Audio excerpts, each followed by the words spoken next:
Iya, saya masak dulu lah. Baca dulu Oke, lah. nanti naikkan Aku lagi belum ya, awas tahu ya. loh. Aku belum tahu loh isinya itu apa sih. Ya nanti. Baca lah. Dasar tuyul pesundil.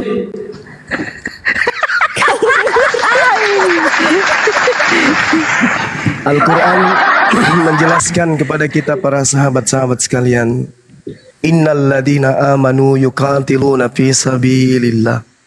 Orang-orang beriman itu berperang di jalan Allah. Jadi saya menganggap sahabat-sahabat saya di sini, guru-guru saya di sini adalah sedang berperang di jalan Allah. Maka jangan dinodai perang kita ini dengan niatan yang lain. Kemudian orang-orang kafir, walladzina kafaru yuqatiluna fi sabilit taghut. Mereka berperang di balik kebohongan, dusta, tipu daya iblis. Perintah Allah kemudian kepada kita, faqatilu awliya asyaitan. Perangilah saudara-saudaranya setan. Jadi maksud memerangi saudara-saudaranya setan itu adalah senjata yang mereka datangkan untuk mereka pakai melumpuhkan akidah Islam. Kita lumpuhkan senjata itu, senjatanya yang kita lumpuhkan.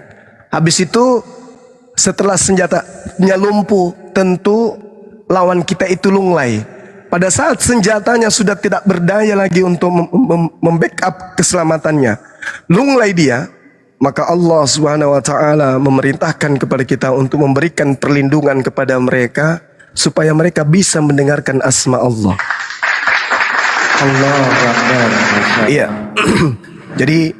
Jadi ketika senjata mereka kita lumpuhkan, tak berdaya lagi, maka kemudian saudara kita ini kita berupaya untuk selamatkan. Berupaya kita supaya orang-orang yang seperti tadi Aletea, dengan jelas kita sudah melihat bagaimana kemudian cara-cara beliau berdiskusi untuk membela akidahnya. Itu menandakan bahwa apa yang diuraikan di dalam Al-Quran surah At-Taubah ayat 6 harus kita benar-benar praktekkan di dalam perang akidah. Perang akidah yang saya maksud ini adalah perang logika yang terjadi di sosmed. Allah Subhanahu wa taala menjelaskan di dalam Al-Qur'anul Karim, A'udzubillahi minasyaitonirrajim, wa in ahadum minal musyrikin astajarah fa'ajirhu hatta yasma'a kalam Allah thumma ablighu ma'mana dzalika bi'annahum qaumul la ya'lamun. Dan jika di antara kaum musyrikin ada yang meminta perlindungan kepadamu, tadi dia minta turun itu sebenarnya itu minta perlindungan. Minta perlindungan kepada posisinya sebagai ibu, minta perlindungan kepada panci, pada ikan, sayur yang ingin dimasak. Apabila di antara mereka kemudian minta perlindungan, maka lindungi, kasih ruang dia, kasih ruang. Semoga dia bisa mendengarkan firman Allah. Kalau perlu kata Allah, summa ablighu ma'mana, antarkan mereka kepada tempat yang aman bagi mereka. Karena sesungguhnya mereka itu adalah kaum yang tidak mengetahui. Apa buktinya kaum tidak mengetahui? Apa buktinya? Itu tertulis di Filipi berapa? Itu tertulis di Korintus berapa? Kalau yang kayak begini aja mereka nggak mengetahui, bagaimana Quran? Maka tugas kita kemudian kita ambil pelajaran dari Al-Quranul Karim surah At-Taubah ayat 6. Wa in ahadum minal musyrikin astajara fa'ajirhu hatta yasma' kalam Allah thumma ablighu ma'mana dzalika bi'annahum qaumul la ya'lamun. Mereka ini adalah orang-orang yang tidak mengetahui. Bertanya, ditulis di mana itu? Di Filipi berapa? Di Korintus berapa? Artinya mereka butuh bantuan kita, saudara-saudara. Cara kita melumpuhkan mereka bukan oknumnya yang kita lumpuhkan, senjatanya yang kita lumpuhkan dengan cara seperti ini. Dalilnya mengatakan Yesus diberitakan baik dengan maksud propasis, mengelabui, ya, atau jujur, aku tetap bersuka cita. Artinya ada potensi untuk mengajarkan sesuatu dengan kebohongan berdasarkan Bible tersebut. Itu yang kita tangkap dari terjemah yang tertulis. Atau jujur. Kata jujur, kebalikannya apa? Bisa jawab teman-teman? Jujur? Kebalikannya tipu noge, Zuma, tipu noge. Bohong. Itu dia. Nah, jadi tugas kita mematikan senjatanya, mematikan bisahnya. Setelah bisahnya mati, lumpuh dia, rangkul.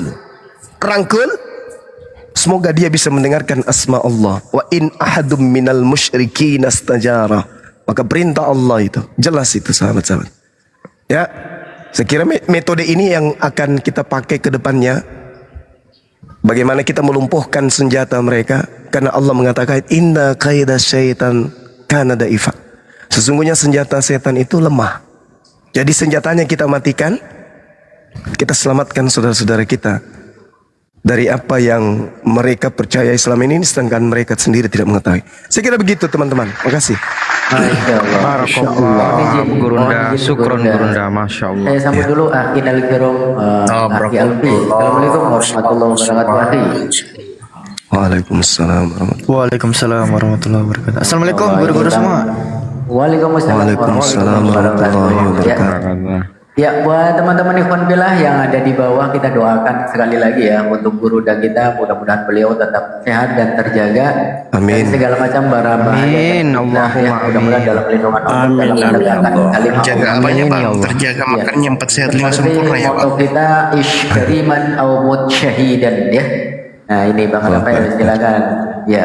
Dan bantu tab-tabnya buat teman-teman ikhwan billah. Silakan Bang Rafael kalau mau berdiskusi silakannya dengan baik ya Bang Rafael ya. Tadi Abang bilang semoga Bang Suma tetap terjaga apanya Bang? Makannya 4 sehat 5 sempurna atau apanya? Kesehatan tuh, kesehatan. Gitu loh. Bukannya kesehatan itu bagian dari makanan 4 sehat 5 sempurna Bang. Beda Bang lagi Rafael itu. tunjukkan tuh Kristen itu punya Sekarang adab. kamu mau diskusi Itu punya adab. tema Kalau memang apa? mau naik untuk diskusi, Tunggu dulu, diskusinya tunggu dengan dulu. baik. Kalau mau diskusi dengan Bang Suma, kamu tentukan temanya apa temanya, silakan. Tema yang kamu kuasai. Oke. Apa tema yang kamu kuasai? Baik. Saya akan bertanya. Boleh? Temanya bertanya, Gurunda. Temanya Kristen bertanya. Nah gini kan, kita ini datang di kandangnya para muslim lah, wajar lah kalau kita bertanya kan. Artinya kita datang bertamu ini, boleh kan? Kecuali kalau kamu datang di kandangnya Kristen, berarti kalian yang bertanya di tempatnya orang Kristen kan begitu. Sama saja, ya kan? Enggak, saya sering ke sana, saya yang ditanya. Ya, silakan temanya Kristen bertanya. Silakan. Oke, baik. Menurut kitab Musnad Ahmad 5364 bahwa batu Hajar Aswad bisa menghapus dosa sehabis-habisnya. Bisa dijelaskan kok, batu itu bisa menghapus dosa? Iya, baik. Oke. Bismillahirrahmanirrahim. Cakupan hadis itu menjelaskan bahwasanya tidak termaktub di dalam narasinya batu itu menghapuskan dosa, nggak ada. Tapi di situ barang siapa yang melakukan pekerjaan apa itu? Menyentuh. Jadi ada situasi di mana orang berusaha menyentuh batu penjuru tersebut. Saya di Indonesia korbankan harta, korbankan waktu, korbankan ilmu untuk menempuh perjalanan jauh demi untuk mengusap batu itu. Bukan batu itu yang menghapuskan dosa saya, tapi keridaan yang saya imani berdasarkan apa yang dicontohkan oleh Nabi saya. Perjuangan saya menuju ke sana, itulah yang menghapuskan dosa-dosa saya. Allah Subhanahu wa ta'ala, Al-Quranul Karim kemudian menjelaskan di dalam Al-Quran surah At-Taghabun, Allah Subhanahu wa ta'ala menjelaskan di dalam ayat ini dengan sangat jelas dan terinci.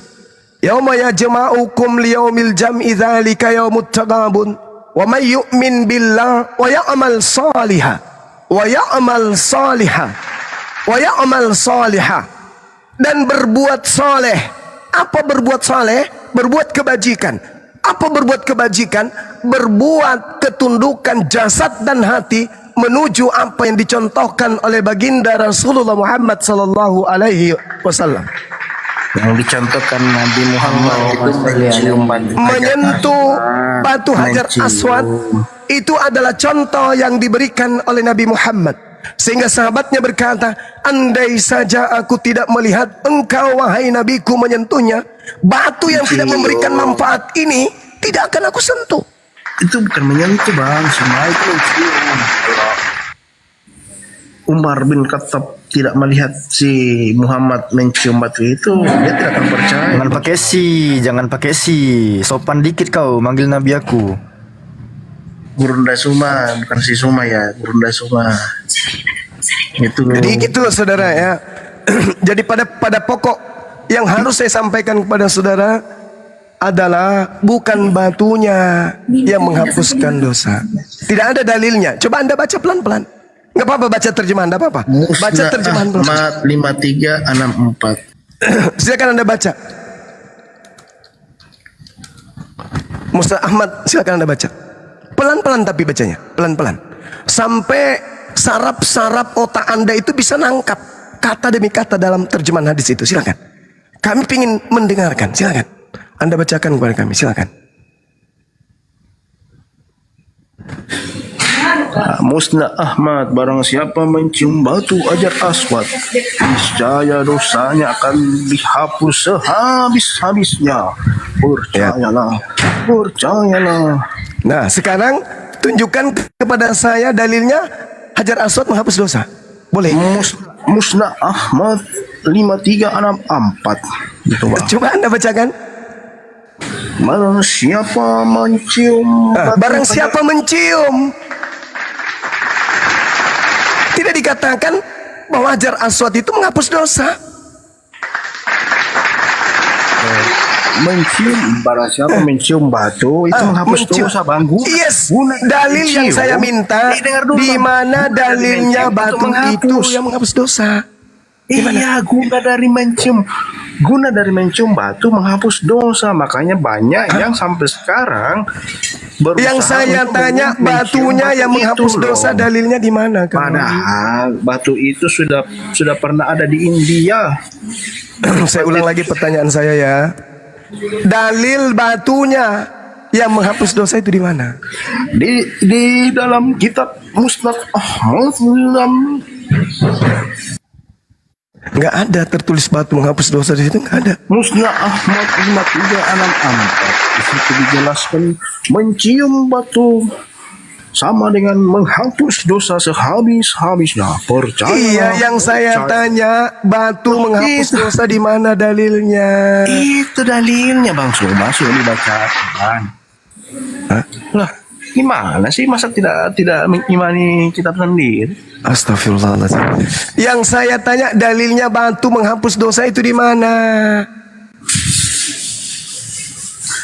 Iya, itu kan di sini tertulis barang siapa mencium. Jadi kalau mencium batu, berarti batu itu berkuasa menghapuskan dosa. Ya, sama halnya ketika saya berkata, barang siapa mengangkat batu ini, maka dia akan mendapatkan duit sebanyak-banyaknya.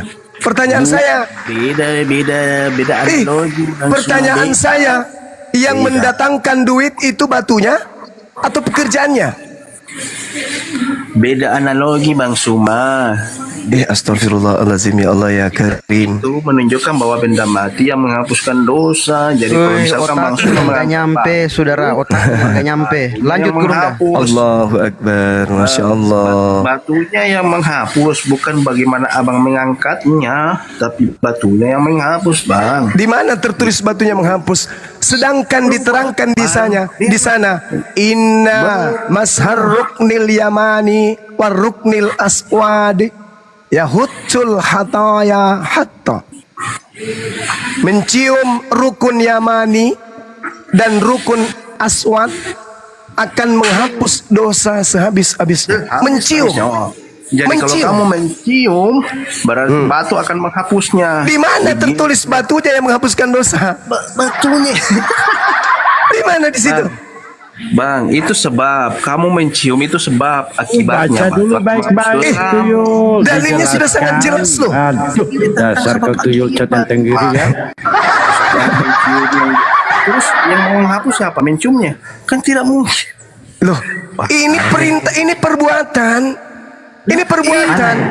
Innal mashar ruknil yamani. Coba di mana batu menghapus dosa di situ? Coba. Ah, itu ada. Di mana ini batunya? Mencium rukun yamani dan rukun aswad akan menghapus dosa sehabis-habisnya. Mana batu menghapus dosa di situ? Mana? Batunya nggak ada ini. Itu Batunya nggak bang, ada. itu mencium yaman dan ajar. Mana batunya? Oke. Itu Saya belum bisa menangkap saudara. Saya belum bisa menangkap tuduhan saudara. Boleh tidak Anda memberikan refleksi terhadap pernyataan saya?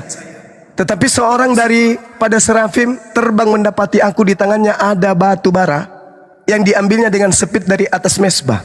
Dia menyentuhkan kepada mulutku serta berkata, lihat, ini batu telah menyentuh bibirmu, maka kesalahanmu telah dihapus dan dosamu telah diampuni. Batu menyentuh bibir dan dosa dihapus dan dosa diampuni. Pertanyaan saya, yang menghapus di sini batunya, batu baranya, atau pekerjaan menciumnya? Silakan. ya justru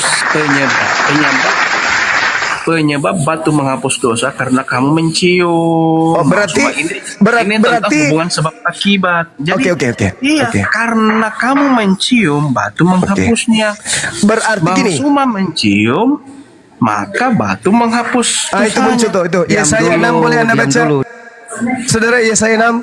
Dia menyentuhkan kepada mulutku serta berkata, lihat, batu ini telah menyentuh bibirmu, maka kesalahanmu dihapus dan dosamu telah diampuni. Pertanyaan saya, apakah batu bara yang menyentuh bibir orang ini yang menghapus dosa orang tersebut? Silakan. Mau aku datang besok. Ini Pelangga pelongo. saya belum membahas tai sapi ya kawan. Syukran, Ukhti Mila, Bunda Mila. Ini saya belum membahas tai sapi nih. Kalau Anda mendudukkan Hajar Aswad sebagai penebus dosa, maka saya boleh mendudukkan tai sapi sebagai penebus dosa. Karena di situ jelas, bakarlah tainya. Itulah korban penebus dosa. Itulah katanya. Jadi yang menghapus dosamu tai sapi gitu. Atau pekerjaan membakar tai sapi itu. Bukan salah Bang Suma, itu bukan bermakna Oh, kalau itu bukan. Batu hitam itu yang dimaksud sampai sekarang, makanya Siapa sampai bilang sekarang, ini berbicara orang batu? Coba Anda berbondong-bondong. dibesarin lagi saudara. Sana berkeliling Dibesarin kota. lagi saudara. Terus Dibesarin. batu, Bang. Yesaya Coba, 6 nomor 6. Bang Suma. Mundur Bang Suma. satu data. Bang, Sabar. coba Bang. Kita berpikir, bukan mau Bang. mencari menang Bagaimana- kalah, kita memberikan edukasi ilmu Iya, pada coba pada Bang, yang bagaimana menyimak kita. bagaimana seluruh dunia datang untuk mencium batu yang Batu ada di sana, penjuru, Bang? batu penjuru. Alhamdulillah, masya Allah. Berapa Batu penjuru, banyak masya Allah. air liur yang tergabung di situ, Bang? Air liur, bibir. Nah, ini kalau sudah begini ini sudah jatuhnya ke penistaan ini. Enggak, Bang. Ini penghujat. Yesaya Penghujat 6. ini Gurunda. Iya, Yesaya 6 nomor 6. Tetapi seorang dari serafim itu terbang mendapati aku, di tangannya ada batu bara. Dalam bahasa Ibrani disebut risfah. Risfah itu artinya lantai batu. Lantai yang terbuat dari batu. Risfah dalam bahasa Ibrani. Tuh. Tetapi seorang daripada serafim terbang mendapatkan aku, di tangannya ada risfah, batu yang diambilnya dengan sepit dari atas mesbah. Jadi batu dibawa oleh serafim, serafim ini malaikat, untuk dibawa menyentuh bibir orang tersebut. Dan setelah menyentuh bibirnya, dosanya dihapuskan kemudian. Pertanyaan saya, syukran sahabatku. Pertanyaan saya, Apakah batu ini yang menghapuskan dosa orang tersebut, batu bara ini, rispa ini yang menghapuskan, atau perbuatannya mencium batu itu yang menghapuskan? Itu Silakan. bayang-bayang Kristus, Bang, bukan batu seperti batu benda mati yang kamu maksud. Baru. Banyak alasan kau Itu Coten. bayang-bayang Banyak alasan kau. Kristus. Berarti Yesus Anda katakan bayang-bayang Itu bayang-bayang Kristus. berarti batu bara ini bayang-bayang Bukan Kristus. batunya yang Oke. menghapus, tapi Dinda Alfi boleh tunjukkan Keluaran 29 yang, nomor 14. yang diibaratkan sebagai batu bara, batu Oke, yang bayang-bayang. Oke, Diam oke. dulu, tuyul, tuyul. Oke, Diam dulu, diam berarti dulu, itu tuyul. bayang-bayang, kita hargai. Batu bara tadi itu adalah bayang-bayang. bukan, Oke. bukan seperti batu yang Berapa, Bang, batu Dak? hitam Oke. yang kalian Keluaran berapa? cium-cium Baik, itu. Keluaran Tidak 29 seperti nomor itu, 14. Bang. Baik, Yang saudara. Keluaran 29:14 ya. Iya, baik kita hargai. Enggak apa-apa. Iya. Jadi batu tadi Dibacakan dulu. bayang-bayang. Sekarang ini bukan ini, saya baca ya. Tetapi daging lembu jantan itu, kulitnya dan taiknya harus kau bakar habis dengan api di luar perkemahan. Itulah korban penghapus dosa. Itulah korban penghapus dosa. Korban penghapus dosa di sini adalah tai sapi. Pertanyaan saya, ini juga bayang-bayang Yesus? Mohon maaf, Iya, saya bertanya. Bang, itu bayang-bayang tentang penghapus dosa, Bang. Ini bayang-bayang tentang Yesus. Jadi tai Iya. sapi ini bayang-bayang untuk Yesus. Iya, bayang-bayang tentang korban penghapus dosa, Bang. Enggak. Pertanyaan saya, tai sapi ini bayang-bayang untuk Yesus. Bang, nggak gitu, Bang. Darah anak domba, Bang. Ini sapi bukan domba. Darah anak domba. Tadi batu bayang-bayang Yesus. Ini tai sapi bukan? Maaf, saudara-saudara Kristen di bawah. Pilih saja. Maaf. Gini Gerunda. Iya. Kamu pilih saja mau cium batu atau cium api. Itu, silakan. Berarti kan Kau pilih berarti saja. kalian berarti Cium kalian batu atau mengamini bahwa kalian cium cium batu batu ya. Bukan, Iya, kita kau pilih. mengembalikan. Begini saudara. Itu dia Kalau- sendiri mau cium batu atau apa? Saudara gini. Kasih. Tadi di Yesaya Bang, 6 nomor langsung, 7 Bang, persis jaga teman-temannya, seperti Bang. apa yang dilakoni kami umat Islam hari ini. Kemudian kami memahami Keluaran 29 nomor 14 tidak begitu. Bukan tai sapinya yang menghapus dosa. Yang sudah konfirmasi bahwa kalian itu mencium batu, Bang. Itu tadi. Jadi Keluaran 29 nomor 14 tidak kami pahami bahwasanya tai sapi inilah yang menghapus dosa. Tapi kami paham bahwasanya pekerjaan berkurban, mengambil sapi, kulit, dagingnya dan juga eeknya dibakar. Upaya itulah yang menghapus dosa, bukan tai sapinya, bukan kulitnya, bukan dagingnya. Itu yang kami pahami. Begitu juga ketika berbicara mengenai Hajar Aswad, bukan batunya yang Beda menghapus kasusnya dosa. itu, Bang. Batunya yang menghapus. Justru itu batunya yang menghapus, Bang. Coba Dalilnya boleh tunjukkan tadi di mana batu menghapus dosa? Nggak ada. Nggak ada di situ. Oke, saya ada tunjukkan dalil. lagi. Saya buka tunjukkan Bukhari lagi. 14:96. Bukhari 14. Nggak ada batu menghapus dosa di Coba situ. Nggak buka. ada. Di mana ini ada batunya? Mohon izin. Ya silakan coba tunjukkan di situ. Di mana ini? Di sini. Tidak ada batu di sini. Saya bacakan ya. Mencium rukun Yamani dan rukun Aswad akan menghapus dosa. Sehabis-habisnya mana batunya? Bahkan Coba di buka dalam bahasa batunya. Arabnya Oke, juga. baik. Di Coba sini, buka di dalam Bukhari bahasa Arab. 14:94. Coba buka, Bang. Di dalam Bukhari bahasa Arabnya 14:94. juga tidak ada batunya di sini. Bahasa batunya. Coba, Jadi coba. mencium. Ya. Gimana? Mencium rukun Yamani dan rukun Aswad akan menghapus dosa sehabis-habisnya. Kalau di Keluaran 29, tai sapi loh tertulis di situ. Tertulis. Bungkus tai sapinya dibungkus. Jadi Kalau saya nggak rasa mau udah bakar, ya. bungkus. Saya rasa udah. Nah sekarang kita lanjutkan. Kita tinggalkan ini. Sekarang yang menghapus dosa di Kristen itu siapa?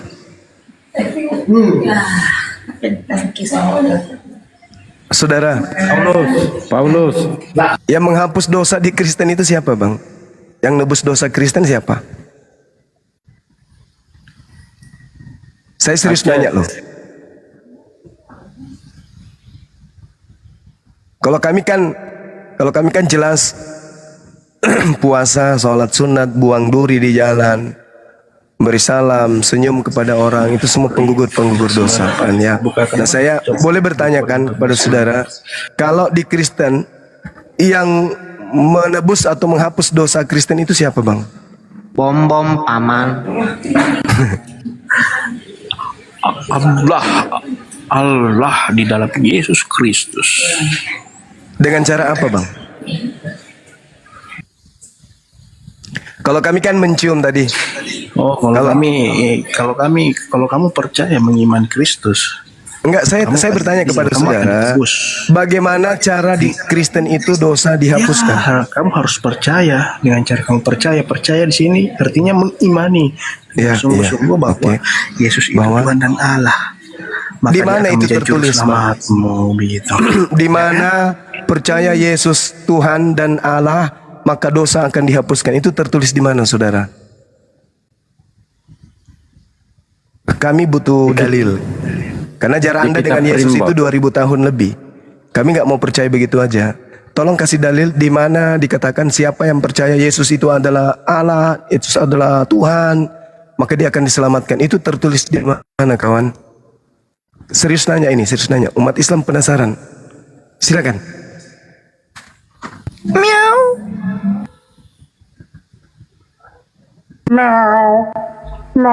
Jawab Karisteng jawab. Kartu kuning.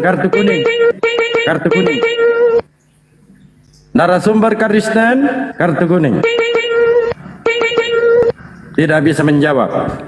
Ayo, Pingsan paman. kartu kuning. Pingsan. Narasumber Kristen, tolong yang di bawah, kawan-kawan Kristen silakan dijemput. Narasumber Kristen satu ini ternyata sudah tidak bernapas lagi. Kartu kuning. Saya bukan mau ngajarin ya, teman, khususnya kepada saudara Rafael. Ungkapan beliau sebelum beliau kabur tadi itu kalaupun ada tertera paling di mana itu ya, di Roma 10 nomor 9 nomor 10. Tapi itu kan Paulus punya merek.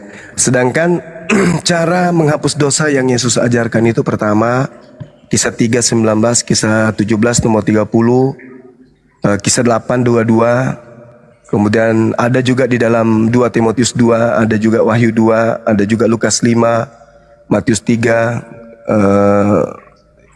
yang terkait dengan perintah untuk bertobat. Sekali lagi, untuk menghapus dosa, Yesus bahkan Bible memerintahkan untuk bertobat. Kisah 3 nomor 19, maka bertobatlah dan bertobatlah kepada Tuhan agar dosa-dosa kamu dapat dihapuskan. Jadi tidak ada seperti yang diuraikan tadi oleh saudara kita tuh. Kisah 17 nomor 30, zaman kejahilian yang diabaikan oleh Allah, tetapi sekarang dia memerintahkan semua orang di mana-mana untuk bertobat. Ya, jadi bertobat ya. Kisah 8:22, oleh itu bertobatlah dari kejahatanmu dan berdoalah kepada Tuhan agar jika mungkin niat hatimu dapat diampuni. Apa lagi ya? Lukas 5 misalnya. Yesus menjawab mereka, orang-orang yang sehat tidak memerlukan tabib. Orang-orang yang sehat tidak memerlukan tabib, melainkan mereka yang sakit. Saya tidak dapat untuk memanggil orang yang benar, tetapi orang berdosa untuk bertobat.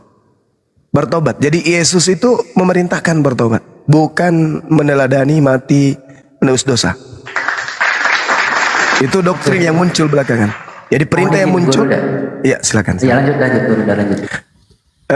Sedikit lagi saudaraku ya. Jadi Matius 3:2, bertobatlah. Perintah Yesus itu bertobatlah. Andai saja mengimani Yesus mati di atas pohon itu menebus dosa dalam ajaran Yesusnya, maka Yesus akan berkata, kalian akan terhapus dosanya dengan percaya bahwa saya mati menebus dosa kalian. Tapi justru cakupan pengajaran Yesus, bertobatlah.